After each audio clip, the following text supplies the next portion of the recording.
Yo, yo, yo, yo, yo. Welcome to another episode of the X Factor Sports Podcast, Season 7, Episode 3. It is a cold, wintry Wednesday night, so I'm glad to have y'all tuning in with me. We are on YouTube and Rumble every Wednesday. And if you want to listen to the audio, you can do that on all the audio platforms that allow you to listen to podcasts. I'm talking about Apple Podcasts, Spotify, iHeartRadio, even Pandora. Even when you skipping through your songs, you can throw an X Factor Sports Podcast 2-minute warning in there for you. All of that. YouTube Music, the X Factor Sports Podcast is everywhere. So we got a great show for y'all tonight, though. We're going to get into some NCAA women's basketball in the quick news. We obviously got to talk about this damn All-Star game and how we can fix it. And then we're going to get into, since we're in the second half of the NBA season, we got to talk about the Contenders and the Pretenders. All right. So without further ado, let's go ahead and dive into these layup lines, the quick news. Starting ladies first, of course. NCAA women's basketball. We getting close to March. So you know we're going to get closer and closer to tapping in to college basketball. Last Thursday, it didn't get on last episode, obviously, because we go on Wednesdays. But the next night, Juju Watkins and USC had a historic game, beat an undefeated number one team in the country, UCLA, and Juju Watkins went off. This is honestly the best game I've ever seen her play. She hustled, played 100%. I mean, she had 38 points, 11 rebounds, 8 blocks as a guard, and a lot of them was weak side over there, All-American big man, or All-American big woman, I should say, for UCLA. A lot of them was weak side blocks, but she just showed how much hustle she had and determination she had for winning that game. It was a huge game for them to try to be the number one team in the Big Ten. So congrats to Juju Watkins and USC for winning that game on Thursday. Then over the weekend, we had another upset women's basketball. UConn, Paige Buckers and the crew go into South Carolina where they had a 71-game home win streak. And they went in there and beat those ladies by damn near 30 points. So crazy game. Paige Buckers, I think, was like 1 or 2 rebounds away from a triple-double. Ozzie Fudd, the big for UConn, dropped 28.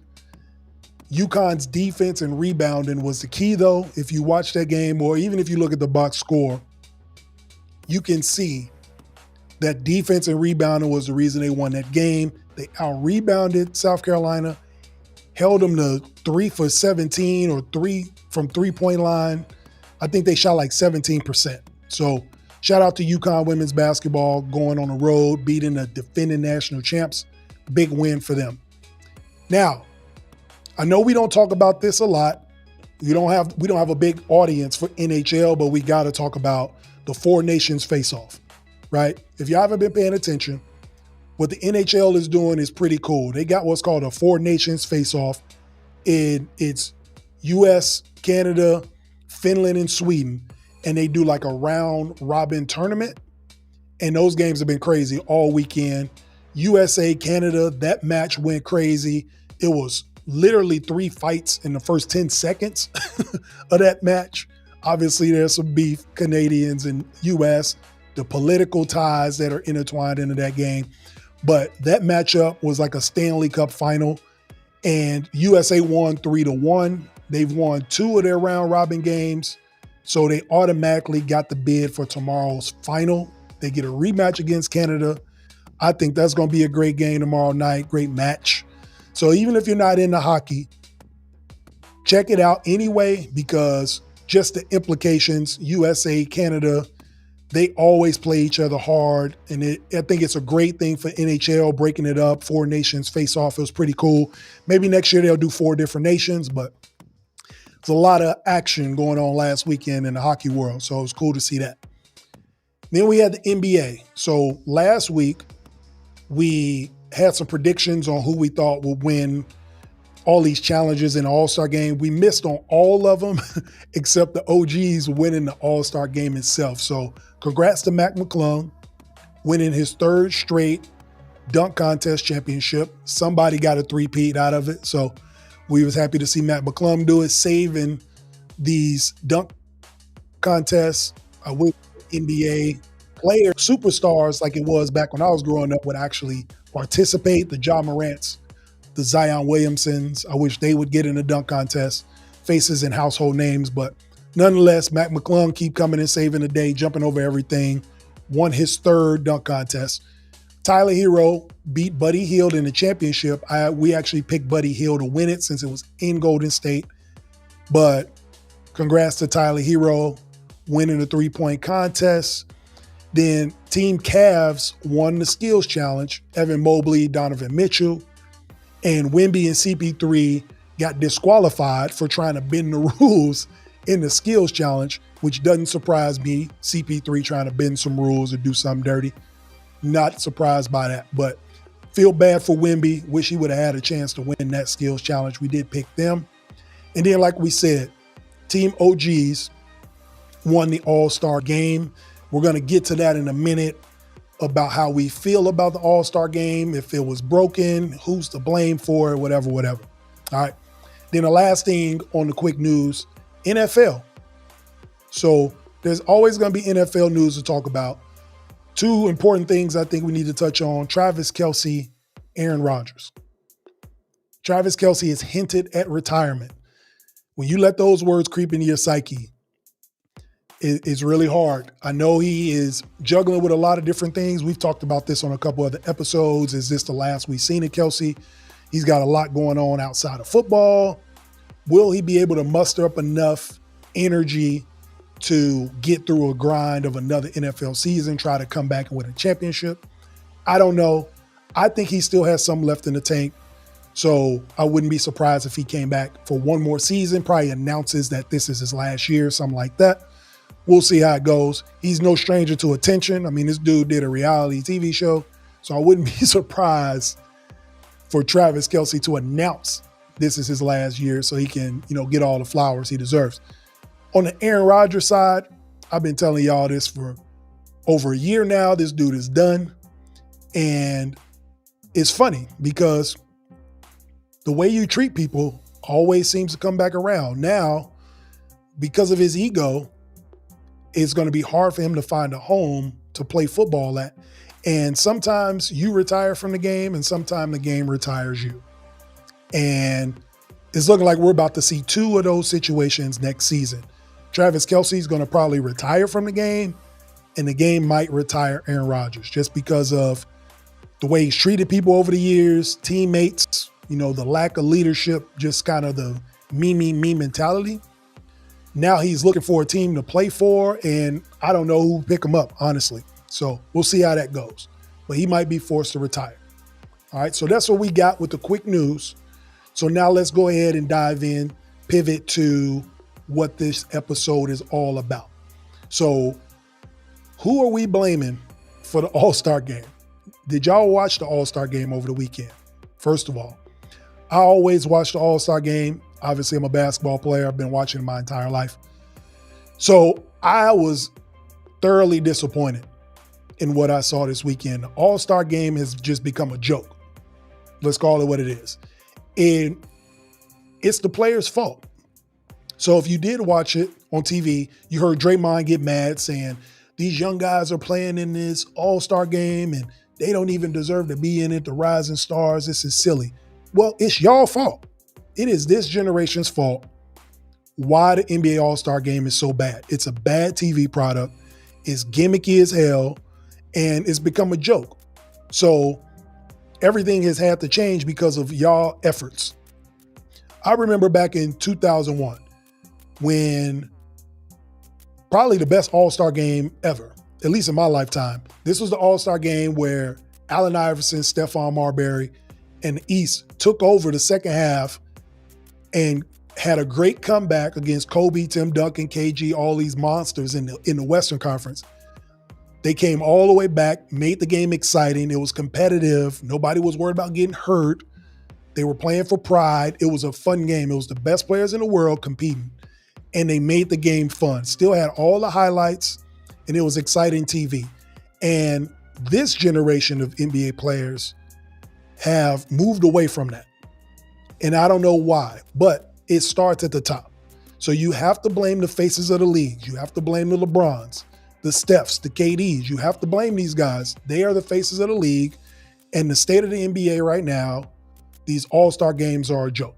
So because the players don't give a damn about the game, the NBA is forced to make this tournament style that y'all saw over the weekend, where you get a rising stars team, the young players that don't even deserve to be playing in the all-star game. And then you get these first-time all-stars who play in this tournament-style game to 40 points, like a pickup game. Now, the downside to that is this. Y'all think y'all solved the problem of competition because they got to play to 40 points. But the team that lost, so like Tyler Hero, Cade Cunningham, all these first-time deserving all-stars who worked their whole life to play in an all-star game to be considered one of the 24 best players in the world, they got to play for 15 minutes. And then they were out because it's tournament style, so they didn't get to play the rest of the night. Stupid, right? So, but this is all because of the fault of the players in this generation of basketball that we have to do all this gimmick, all these gimmicky things. So now players that deserve to play in all-star games get 15 minutes of TV time, and then they got to sit the rest of the time and watch everybody else play. Garbage, right? So what happens?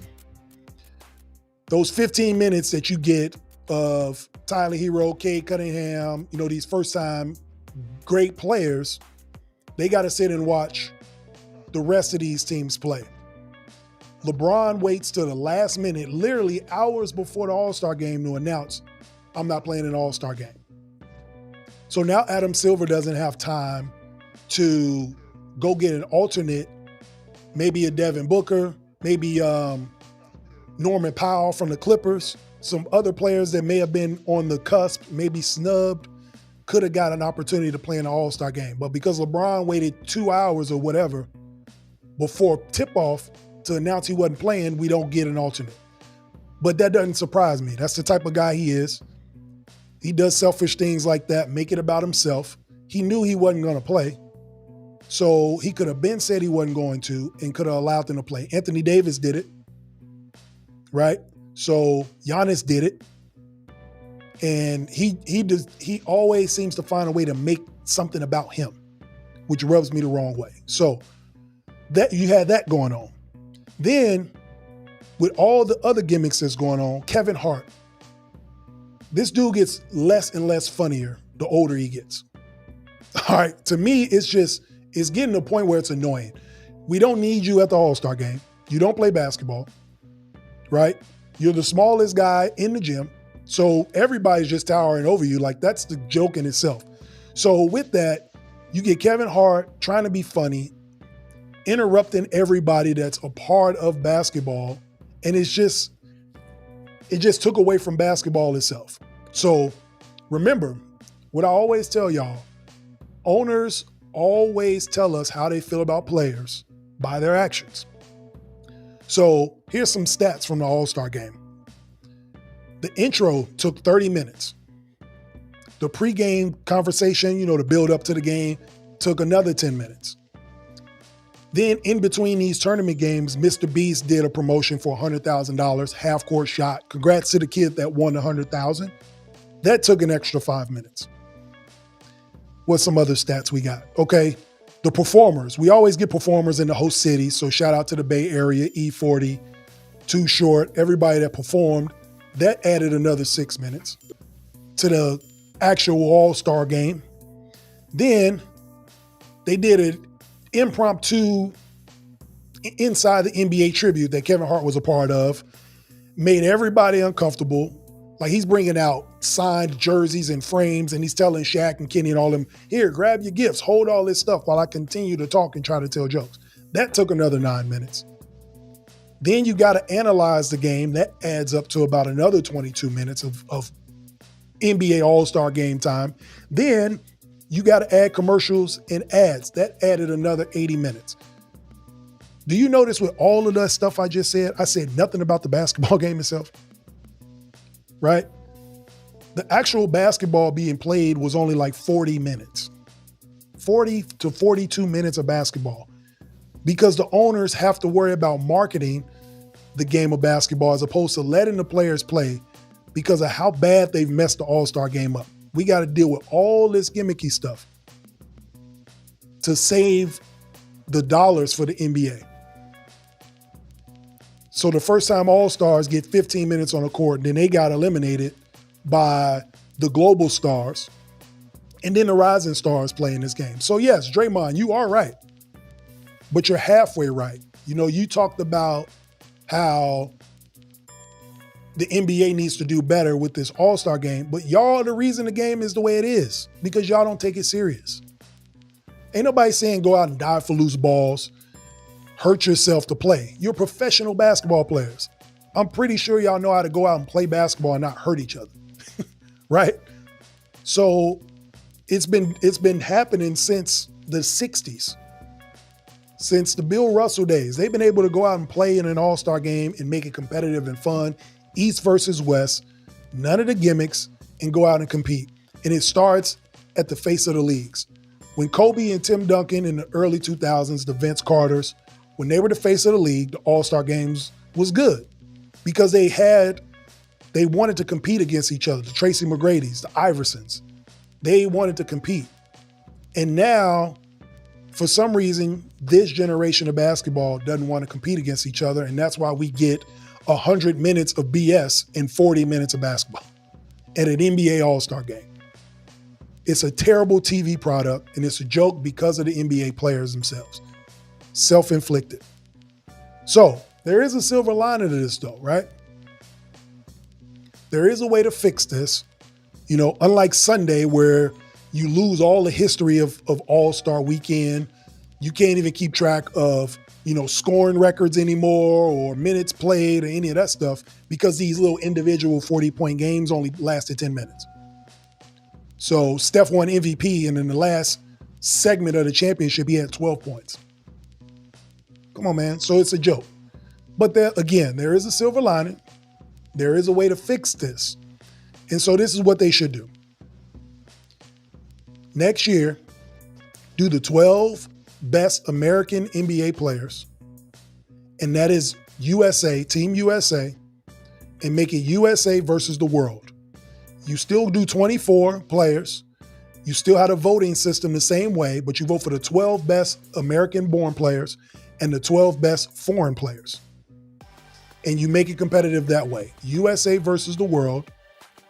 And now we see if these players are going to play with some pride, represent the U.S. These other countries that want to beat the U.S. in basketball adds a little bit of animosity to it, but fun because they're still in the NBA together, right? They should just change it to that. Next year, they've already set the NBA All-Star Game to be in L.A. So the next year, 2027, it could be in Canada. Then after that, it can be in Europe. Then it can be in Asia, et cetera, et cetera. Move it around the world. NBA basketball is a global game. There's over 1 billion fans in China that love basketball. So you got the Asian market. We got NBA Africa already. We already got NBA. We got European players. You can have it in so many different places around the world. Paris, they accept basketball with open arms. The face of the league is about to be Wemby in a couple years, and he showed you he wanted to play. So I'm really looking forward to this next generation. Hopefully Wemby is at the forefront of the competition and they bring back the NBA All-Star Game where these guys actually like to compete. But I think that's a way to get this thing turned around. USA versus the world. Get your 12 best Americans, 12 best foreigners, head to head, and they go at it in different parts of the world every year. And we see who wins the All-Star Game. You still got the best players in the world. You still got all-stars from the league, but we get to see them actually compete and play against each other. And then to add to that, so what happened with this LeBron situation doesn't happen again. You have to submit if you're playing or not by Wednesday before All-Star Weekend, because that's usually when the players travel if they don't have a game. Thursday's like the last day of games before All-Star Weekend. Submit by Wednesday if you are playing or not. That way, the NBA can add another alternate into the game and give them the opportunity to play and play a real basketball game, right? 48 minutes, 12-minute quarters.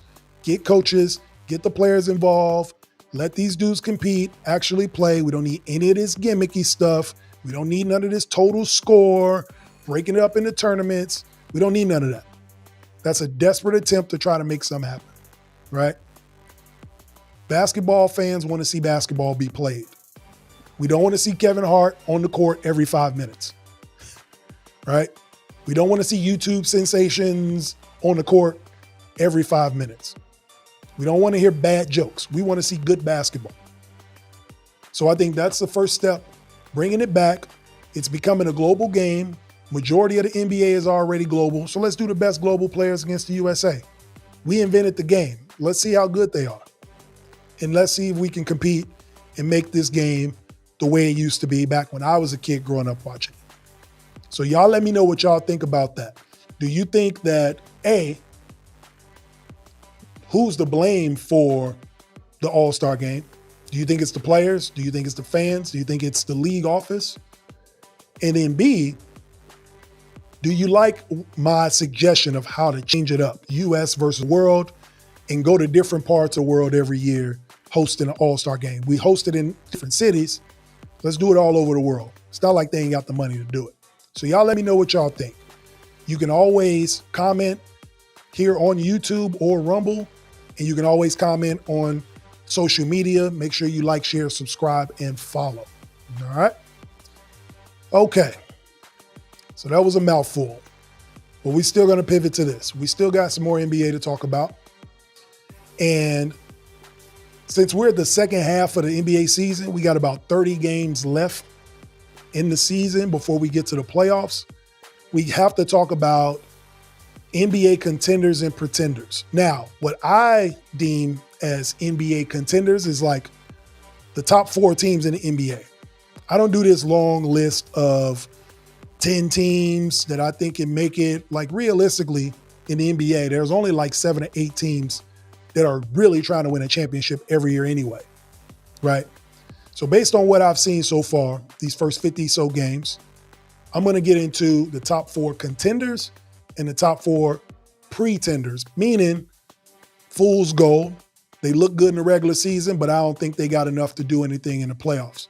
So let's go ahead and dive into it. So our NBA contenders, we got the Boston Celtics, OKC Thunder, Cavaliers, and the Nuggets. Now, the Boston Celtics, defending champs, so of course they are contenders. They want to repeat.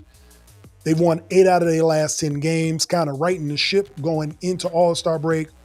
If they're healthy, they're going to be a tough matchup for anybody in the East. Porzingis is the difference maker. And like I just said, as far as health, they probably are the favorites to repeat.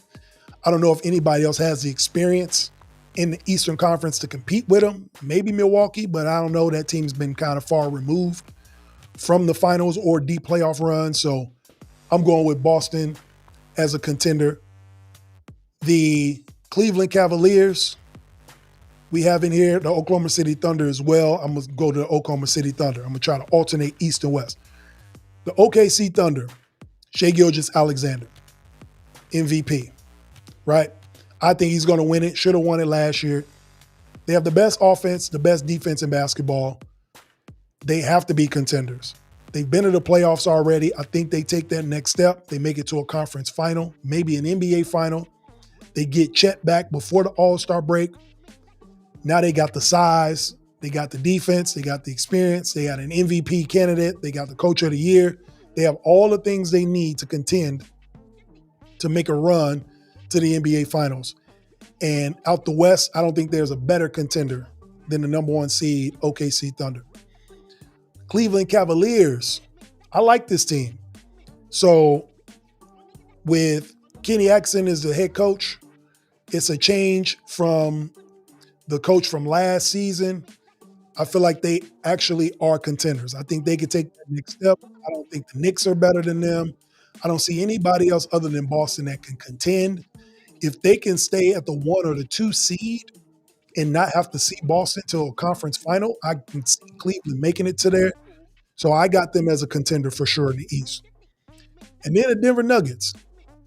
At number 4, the Denver Nuggets are turning things around as well. Denver's starting to figure it out. Jamal Murray and Michael Porter Jr., they are starting to look really good. I don't know if they were hurt at the beginning of the year or trying to figure out this rotation, whatever it was, but they are starting to play more consistent and starting to pick things up. So I got Denver as that fourth team. Defensively, they need to step it up and they need to figure out this bench. But in the West, I don't see a team that they cannot beat in a 7-game series until they get to a conference final. Maybe if they run an OKC early. But I feel like they were disappointed in what happened last year. They have championship pedigree. So I'm going to say Denver's that fourth team that will contend for an NBA championship. So let's switch over to these pretenders, right? And I'm sure I'm going to get a lot of comments about these pretenders because a lot of these are y'all favorite teams. But here we go. The LA Lakers, right? I know they just got Luka, so everybody's excited about that. I think it's fool's gold. Now, that's not to say that these four teams won't make the playoffs. But when I say contend for a title, I mean can actually get to a conference final. I don't think any of these teams can. The Lakers is presently constructed. They're not big enough, and they do not defend well enough to get to the third round of the playoffs. When a 40-year-old player is your best player, you got to rely on him night in and night out. And then you got to rely on Austin Reeves to give you over 20 a game in the playoffs. When the game slows down and you got to play in the half court and execute on the offense and defensive end, I just think this team is built for the regular season. They won 8 out of their last 10 games, but check and see who they beat this 8 out of the last 10. I know a lot of people going to be in the comments like they have been on a nice run before the All-Star break. All right, chill out. They beat Utah. They beat Washington twice. They beat Golden State before Jimmy Butler got there. All right, they beat Charlotte. Okay, so they ain't beat nobody really good. Okay, so relax. All right, they beat the Knicks in that run, yes, but 5 of those wins out of those 8 were those teams I just named. You got Washington twice. Come on, man, get out of here. So I got them making the playoffs, but I think they will get exposed on the defensive end and rebounding the basketball. They grabbed Alex Len. We'll see what that does. I mean, Alex Len's bounced around the NBA for years. So we'll see. But I think they're pretenders. The New York Knicks, again, a great regular season team. Cat and Brunson look good. Cat might even get some MVP votes this year.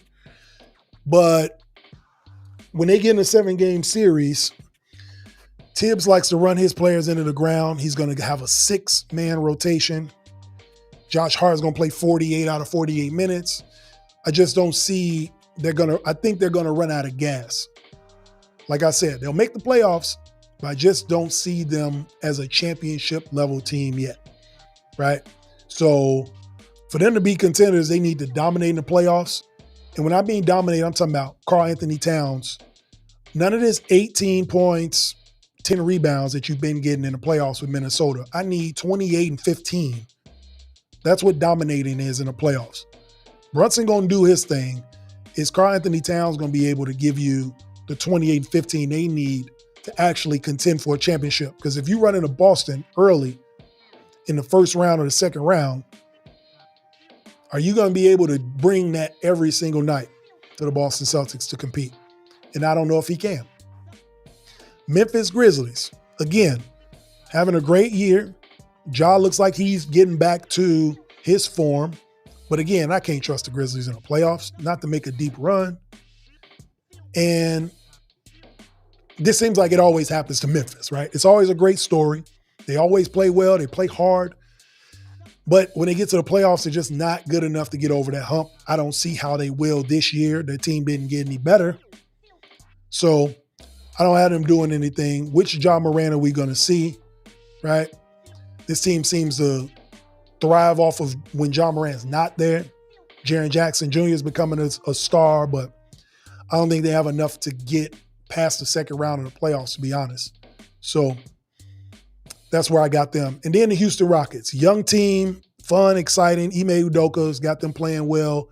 They kind of dipped before the playoffs. I don't know if they hit a wall. Young team playing so hard for consecutive games.